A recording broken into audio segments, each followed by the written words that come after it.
નમસ્કાર મિત્રો, સ્વાગત છે તમારું આજના એક નવા વિડીયોની અંદર. મિત્રો, આજના આ વિડીયોની અંદર આપણે ઇલેક્ટ્રિકલ એકમોના પ્રશ્નો જોવાના છીએ, જે આપણને જેટકો, એમજીવીસીએલ, યુજીવીસીએલ, ડીજીવીસીએલ કે પીજીવીસીએલ આની વીએસ પરીક્ષાની અંદર ખૂબ જ ઉપયોગી થાય છે ને એવા બધા પ્રશ્નો આપણે જોવાના છીએ. આઈટીઆઈની જે પરીક્ષા આવે છે તેની અંદર પણ આ બધા પ્રશ્નો પૂછાય છે, એટલે આઈટીઆઈવાળા સ્ટુડન્ટ પણ જોઈ લેજો. અને ખાસ કરીને વીએસના મિત્રો જે છે તેના માટે આ ખાસ પ્રશ્નો છે, કેમ કે વારંવાર આ બધા પ્રશ્નો તમારે પૂછાય છે. એટલે આજે આપણે આ બધા પ્રશ્નો જોવાના છીએ, એક પછી એક બધા જ પ્રશ્નો ધ્યાનથી જોઈ લેજો. તો મિત્રો, આજનો આપણો પહેલો પ્રશ્ન છે કે વિદ્યુત પ્રવાહ કરંટનું એસઆઈ એકમ શું છે? વિદ્યુત પ્રવાહનો મતલબ થાય કરંટ, તો કરંટનો એસઆઈ એકમ શું છે? તો સાથે આપણને અહીંયા જવાબ પણ આપેલો જ છે. મિત્રો, આની પીડીએફ લેવી હોય ને તો તમને એક આ નંબર આપેલો છે, એની અંદરથી તમે મેસેજ કરીને પીડીએફ મેળવી શકો છો. અહીંયા તમને નંબર આપેલો છે ને, આની અંદરથી મેસેજ કરી તમે પીડીએફો મેળવી શકો છો. આપણે આઈટીઆઈ ઇલેક્ટ્રિશિયન એપ્લિકેશન છે ને એની અંદર બધું જ મૂકેલું છે, એની અંદરથી તમે લઈ શકશો. તો વિદ્યુત પ્રવાહ કરંટનું એસઆઈ એકમ શું છે? તો તેની અંદર જવાબ આવશે એમ્પિયર. વિદ્યુત પ્રવાહ કરંટનો એસઆઈ એકમ એમ્પિયર છે. તેના પછી બીજો પ્રશ્ન છે કે વિદ્યુત દબાણ. વિદ્યુત દબાણનો મતલબ થશે વોલ્ટેજ. તો વોલ્ટેજનો એસઆઈ એકમ કયો છે?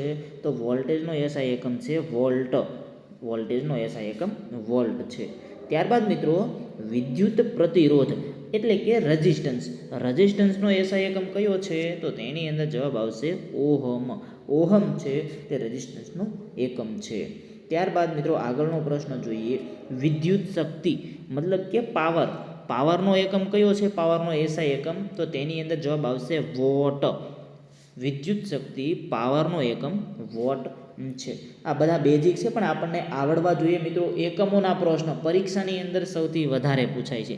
દરેક વીએસ પરીક્ષા છે તેની અંદર એકમોના પ્રશ્ન હોય જ છે, એટલે તે બધા આપણને આવડવા જોઈએ. હવે વિદ્યુત ઉર્જા મતલબ કે ઇલેક્ટ્રિકલ એનર્જીનું એસઆઈ એકમ શું છે? વિદ્યુત ઉર્જા ઇલેક્ટ્રિકલ એનર્જીનો એસઆઈ એકમ, તો કે જૂલ. જૂલ છે તે ઇલેક્ટ્રિકલ એનર્જીનો એકમ છે. ત્યારબાદ આગળ છે કેપેસિટન્સ. કેપેસિટન્સનો એકમ તો ફેરાડે, કે કેપેસિટન્સનો એકમ છે તે ફેરાડે છે. ત્યારબાદ આગળનો પ્રશ્ન, ઇન્ડક્ટન્સનો એસઆઈ એકમ કયો છે? ઇન્ડક્ટન્સનો એસઆઈ એકમ કયો છે? આવો પ્રશ્ન પૂછેલો છે, તેની અંદર જવાબ આવશે હેનરી. ઇન્ડક્ટન્સનો એકમ છે તે હેનરી છે. ત્યારબાદ નેક્સ્ટ પ્રશ્ન, વિદ્યુત વાહકતા એટલે કે કંડક્ટન્સનો એસઆઈ એકમ કયો છે? કંડક્ટન્સનો એસઆઈ એકમ છે તે સિમેન્સ છે, યાદ રાખી લેજો, સિમેન્સ. ત્યારબાદ નેક્સ્ટ પ્રશ્ન, ચુંબકીય ફ્લક્સ એટલે કે મેગ્નેટિક ફ્લક્સનું એસઆઈ એકમ શું છે? મેગ્નેટિક ફ્લક્સનો એસઆઈ એકમ કયો છે? તો તેની અંદર જવાબ આવશે વેબર. વેબર છે તે ચુંબકીય ફ્લક્સ, મેગ્નેટિક ફ્લક્સનો એસઆઈ એકમ છે. ત્યારબાદ મિત્રો, આગળનો પ્રશ્ન, ચુંબકીય ફ્લક્સ ઘનતા એટલે કે મેગ્નેટિક ફ્લક્સ ડેન્સિટીનો એસઆઈ એકમ કયો છે? ચુંબકીય ફ્લક્સ ઘનતા, મેગ્નેટિક ફ્લક્સ ડેન્સિટીનો એસઆઈ એકમ કયો છે? તેની અંદર જવાબ આવશે ટેસ્લા. ટેસ્લા છે તે મેગ્નેટિક ફ્લક્સ ડેન્સિટીનો એસઆઈ એકમ છે. જે મિત્રો વોટ્સઅપમાં નથી જોડાણા તો લિંક તમને બાયોમાં આપેલી છે, ત્યાંથી તમે જોડાઈ જજો. વિડીયોના બાયોમાં તમને આપેલી છે. ત્યારબાદ મિત્રો પ્રશ્ન છે કે ઇલેક્ટ્રિક ચાર્જનો એસઆઈ એકમ કયો છે?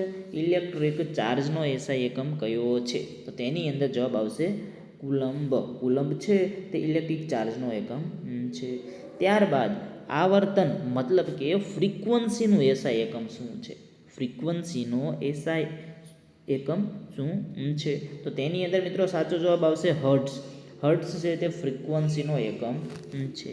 ત્યારબાદ મિત્રો, આગળનો પ્રશ્ન છે 13 નંબરનો પ્રશ્ન, વિદ્યુત વાહકતા એટલે કે કંડક્ટિવિટીનો એસઆઈ એકમ કયો છે? કંડક્ટિવિટીનો એસઆઈ એકમ કયો છે? તો મિત્રો તેની અંદર જવાબ છે ઓપ્શન એ, સિમેન્સ પ્રતિ મીટર. કંડક્ટિવિટીનો એસઆઈ એકમ છે તે સિમેન્સ પ્રતિ મીટર છે. ત્યારબાદ મિત્રો નેક્સ્ટ 14 નંબરનો પ્રશ્ન છે, રેઝિસ્ટિવિટીનો એસઆઈ એકમ કયો છે? રેઝિસ્ટિવિટીનો એસઆઈ એકમ કયો છે? તો તેની અંદર સાચો જવાબ છે option A, ohm dot metre. ત્યારબાદ નેક્સ્ટ પ્રશ્ન, ઇમ્પિડન્સ. ઇમ્પિડન્સનો એસઆઈ એકમ કયો છે? ઇમ્પિડન્સનો, તો ઇમ્પિડન્સનો એસઆઈ એકમ છે ઓહમ. ઓહમ છે તે ઇમ્પિડન્સનો એકમ છે. ત્યારબાદ નેક્સ્ટ, રિએક્ટન્સનો એકમ શું છે? રિએક્ટન્સનો એકમ શું છે? તો તેની અંદર પણ સાચો જવાબ આવશે ઓપ્શન બી ઓહમ. રિએક્ટન્સનો પણ એકમ ઓહમ છે અને ઇમ્પિડન્સનો પણ એકમ ઓહમ જ છે. ત્યારબાદ નેક્સ્ટ એપરન્ટ પાવરનો એસઆઈ એકમ કયો છે? એપરન્ટ પાવરનો એસઆઈ એકમ કયો છે? તો તેની અંદર જવાબ આવશે વોલ્ટ એમ્પિયર. Volt ampere. ત્યારબાદ નેક્સ્ટ પ્રશ્ન જોઈએ કે રિએક્ટિવ પાવરનો એસઆઈ એકમ કયો છે? રિએક્ટિવ પાવરનો એસઆઈ એકમ કયો છે આમાંથી? તો તેની અંદર જવાબ આવશે VAR. રિએક્ટિવ પાવરનો એસઆઈ એકમ VAR છે. ત્યારબાદ નેક્સ્ટ વાસ્તવિક શક્તિ રિયલ પાવરનો એકમ શું છે? રિયલ પાવરનો એકમ શું છે? એટલે કે વાસ્તવિક શક્તિનો એકમ શું છે? તો તેની અંદર જવાબ આવશે વોટ. રિયલ પાવરનો એકમ વોટ છે. ત્યારબાદ નેક્સ્ટ કે ચુંબકીય ક્ષેત્રની તીવ્રતા એટલે કે મેગ્નેટિક ફિલ્ડ સ્ટ્રેન્થનો એકમ શું છે? મેગ્નેટિક ફિલ્ડ સ્ટ્રેન્થનો એકમ શું છે? તો તેની અંદર જવાબ આવશે એમ્પિયર પ્રતિ મીટર. એમ્પિયર પ્રતિ મીટર મેગ્નેટિક ફિલ્ડ સ્ટ્રેન્થનો એકમ એમ્પિયર પ્રતિ મીટર છે. ત્યારબાદ નેક્સ્ટ 21 નંબરનો પ્રશ્ન છે કે ઇલેક્ટ્રોમોટિવ ફોર્સ EMFનો એકમ શું છે? EMFનો એકમ શું છે? તો તેની અંદર જવાબ આવશે વોલ્ટ. EMFનો એકમ વોલ્ટ છે. મિત્રો બધા જ તમારા માટે IMP છે એકમો, ધ્યાનથી જોઈ લેજો. પરીક્ષાની અંદર આ એકમો પૂછાઈ શકે એવા એકમો છે. હવે ત્યારબાદ નેક્સ્ટ જોઈએ વિદ્યુત ઉર્જાનું વ્યવસાયિક એકમ શું છે? વિદ્યુત ઉર્જાનું વ્યવસાયિક એકમ શું છે? તો તેની અંદર મિત્રો જવાબ આવશે kWh કિલોવોટ અવર. ત્યારબાદ નેક્સ્ટ પ્રશ્ન જોઈએ કે પાવર ફેક્ટરનો એકમ શું છે? પાવર ફેક્ટરનો એકમ શું છે? તો મિત્રો પાવર ફેક્ટરનો કોઈ એકમ હોતો નથી. હવે ત્યારબાદ નેક્સ્ટ પ્રશ્ન જોઈએ કે કાર્યનું એસઆઈ એકમ શું છે? કાર્યનો એસઆઈ એકમ શું છે? તો કાર્યનો એસઆઈ એકમ છે તે જૂલ છે. જૂલ એ કાર્યનો એસઆઈ એકમ છે. ત્યારબાદ નેક્સ્ટ જોઈએ કે પ્રકાશિત ઉર્જા મતલબ કે એનર્જી માપવાનો એસઆઈ એકમ શું છે? આપણે એનર્જી માપવી હોય તો એનો એસઆઈ એકમ કયો છે? તો તેની અંદર જવાબ આવશે જૂલ. એનર્જી માપવાનો જે એસઆઈ એકમ છે તેને આપણે જૂલ કહીએ છીએ. હવે ત્યારબાદ મિત્રો આગળનો પ્રશ્ન જોઈએ ચુંબકીય પ્રવેશતા કે પરમિયાબિલિટી. પરમિયાબિલિટીનો એસઆઈ એકમ શું છે? જે મિત્રોને ખબર હોય તે પણ ધ્યાનથી જોઈ લેજો, કેમ કે મિત્રો IMP પ્રશ્ન છે. પરમિયાબિલિટીનો એસઆઈ એકમ કયો છે? તો તેની અંદર જવાબ આવશે હેનરી પ્રતિ મીટર. હેનરી પ્રતિ મીટર.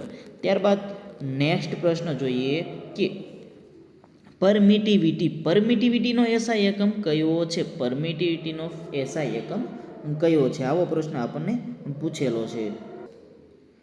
તો તેની અંદર મિત્રો સાચો જવાબ આવશે ફેરાડે પ્રતિ મીટર. ફેરાડે પ્રતિ મીટર તેની અંદર સાચો જવાબ છે. ત્યારબાદ નેક્સ્ટ જોઈએ વિદ્યુત ક્ષેત્રની તીવ્રતા ઇલેક્ટ્રિક ફિલ્ડ ઇન્ટેન્સિટીનો એકમ શું છે? ઇલેક્ટ્રિક ફિલ્ડ ઇન્ટેન્સિટીનો એકમ શું છે? તો તેની અંદર જવાબ આવશે વોલ્ટ પ્રતિ મીટર. વોલ્ટ પ્રતિ મીટર. ત્યારબાદ નેક્સ્ટ પ્રશ્ન ચુંબકીય ફ્લક્સ લીકેજ એટલે કે ફ્લક્સ લીકેજનો એસઆઈ એકમ કયો છે? તો તેની અંદર જવાબ છે વેબર ટર્ન. Weber turn. શેનો? તો કે ફ્લક્સ લીકેજનો એસઆઈ એકમ પૂછે તો વેબર ટર્ન. ત્યારબાદ નેક્સ્ટ છે ઇલેક્ટ્રિકલ કન્ડક્ટન્સ. કન્ડક્ટન્સનો એસઆઈ એકમ શું છે? તો કન્ડક્ટન્સનો આપણને એસઆઈ એકમ પૂછે તો તેની અંદર જવાબ આવશે સિમેન્સ. સિમેન્સ છે તે કન્ડક્ટન્સનો એસઆઈ એકમ છે. હવે મિત્રો આ બધા પ્રશ્નો રહ્યા ને એ આપણને VS પરીક્ષાની અંદર ઉપયોગી થવાના છે. આપણે આ 30 પ્રશ્નો જોયા, એકમોના 30 પ્રશ્નો જોયા, બધા જ તમારા માટે ખૂબ જ IMP હતા. જે આપણને છે તે આ દરેક કંપનીની અંદર ઉપયોગી થવાના છે. ખાસ કરીને PGVCL, UGVCL, GETCO, MGVCL, DGVCL. જે મિત્રો આપણા WhatsApp ગ્રુપની અંદર જોઈન નથી થયા ને, તો અહીંયા તમને નંબર આપેલો છે. આ નંબરની અંદર તમે WhatsAppની અંદર હાઈનો મેસેજ કરી આપણી સાથે જોડાઈ જજો, કેમ કે VS પરીક્ષાને લગતા પ્રશ્નો તમને મળી જશે. એટલે જે મિત્રો નથી જોડાણા તે જોડાઈ જજો અને આ વિડીયો પણ તમારા મિત્રોને શેર કરી દેજો, કેમ કે એકદમ ફ્રીમાં આ બધા એકમોના પ્રશ્નો તમને ઉપયોગી થાય એવા આપણે લાવ્યા છીએ. તો તમારા મિત્રોને પણ આ શેર કરી દેજો. અને જે મિત્રોએ આપણી આ ચેનલને સબસ્ક્રાઈબ નથી કરેલી ને તે મિત્રો ચેનલને પણ સબસ્ક્રાઈબ જરૂર કરી દેજો. અને આપણી આ ચેનલ ઉપર ઘણા બધા બીજા પણ વીએસ પરીક્ષાને લગતા પ્રશ્નો મૂકેલા છે, તો એ પણ તમે ખાસ કરીને જોઈ લેજો. તો મિત્રો હવે મળીશું નેક્સ્ટ વિડીયોની અંદર. ધન્યવાદ.